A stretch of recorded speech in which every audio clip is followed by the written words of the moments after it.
All right, more phone calls coming up. He's Frank Vogel, the freshly minted world champ, head coach of the Lakers. Congratulations, Coach. Has it sunk in? Thank you, Dan. And no, I don't think it really has sunk in yet. I'm still trying to process it. What was the one food that you missed when you were in the bubble?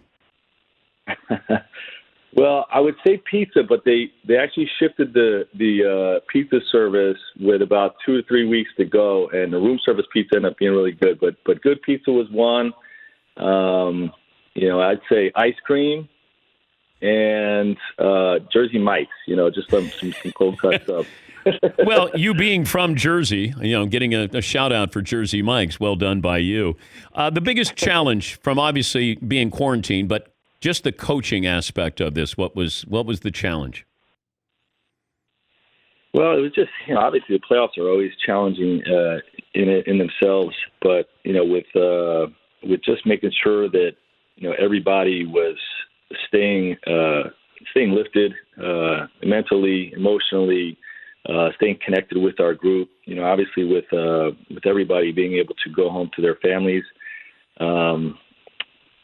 That's your release in a normal season. But without that, you had to make sure, your guys, weren't just locked in their rooms all day, and had something to do with the group.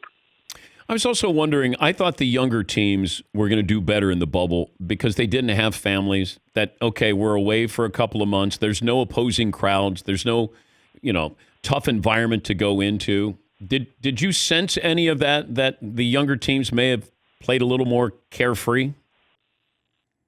I think there can be some truth to that for sure. Those guys don't feel it as much as missing your children or your wife. But, at the same time, they have their personal lives too that they enjoy very much, that I'm sure they were missing probably as much as we were missing our families. So, I think it impacted everyone. How do you explain playoff Rondo? Well, I just think Rondo's a great basketball player.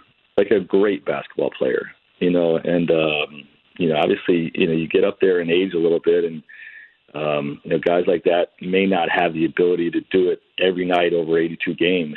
But for the most part, Rondo was pretty consistent for us this year. But he just has that ability to find that gear in the playoffs and really become a maestro of the opponent that we're playing.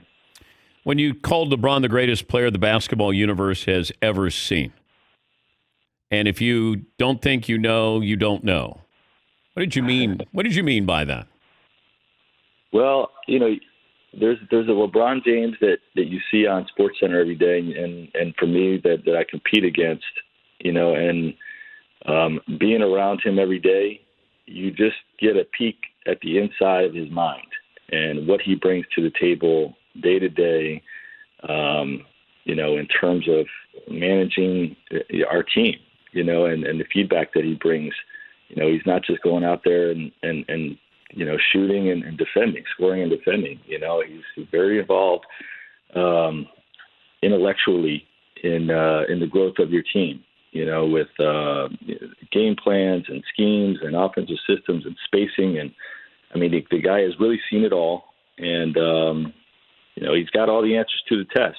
So the intellectual part of it, I think just, obviously, you make that statement, and it's so hard to compare eras, but I just knew that was going to be the talking point going forward. It has been, and, I just wanted to weigh in that for me, it was a different experience seeing him on the inside and the level that he's able to take a group like we did this year all the way to the championship. But we love to compare generations. It's not fair to do it, Frank.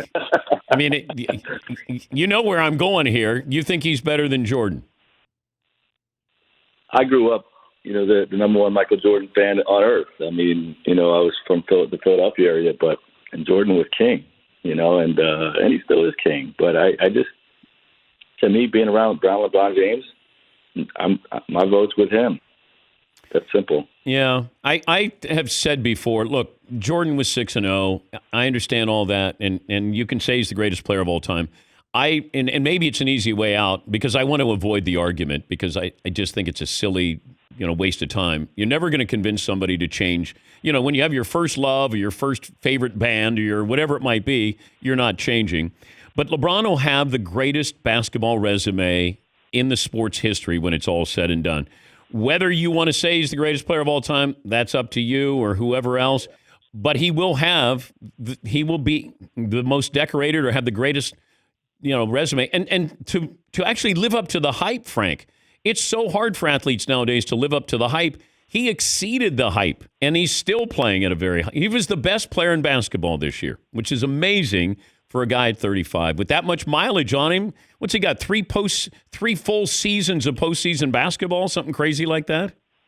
What he's done this season and throughout his career is nothing short of remarkable across all sports. I mean, it's just simply unbelievable. And I'm just happy to be a part of it. I was happy to help lead this group to the championship. And I know how important it was to him, and just really happy to play my part. And I give you a lot of credit because when you were brought in, it was like Frank Vogel is going to be the head coach. And his job is to keep it calm. Like he's supposed to be a steadying influence. And I thought, well, he either gets all the blame or he gets no credit. So that's fine. I figured you were.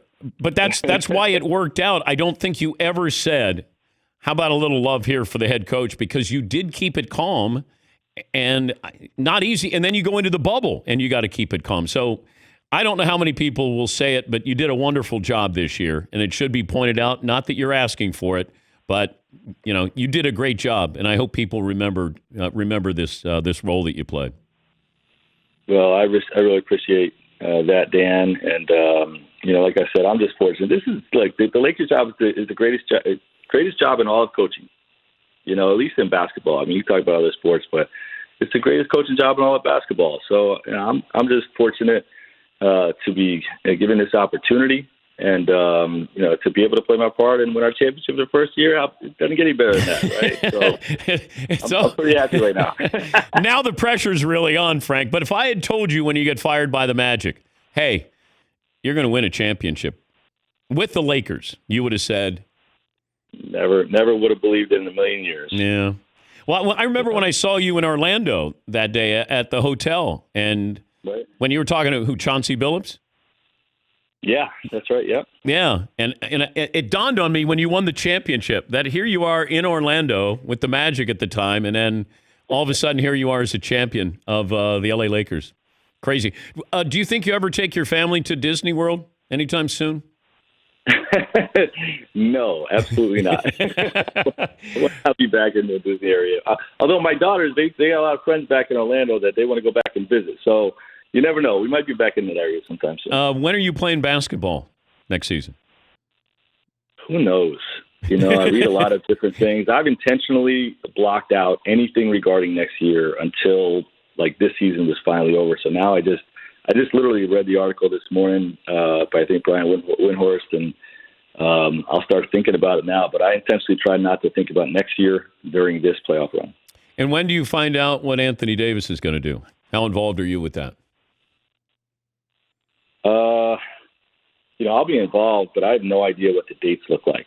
I'm sure once free agency begins, we'll have an opportunity to extend him, and all signs are pointing in the right direction that he's going to be a Laker for life, and that's all of our goal. Obviously, he's such a terrific guy, he's such a terrific player, and he really exemplifies what the Lakers are all about. So I hope he's going to be here for life.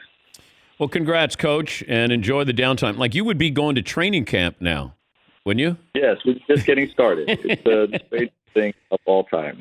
Oh, that's great. Well, enjoy the fall and the winter there, Frank, and congratulations once again. Thank you, Dan. Thanks for having me on. That's Frank Vogel.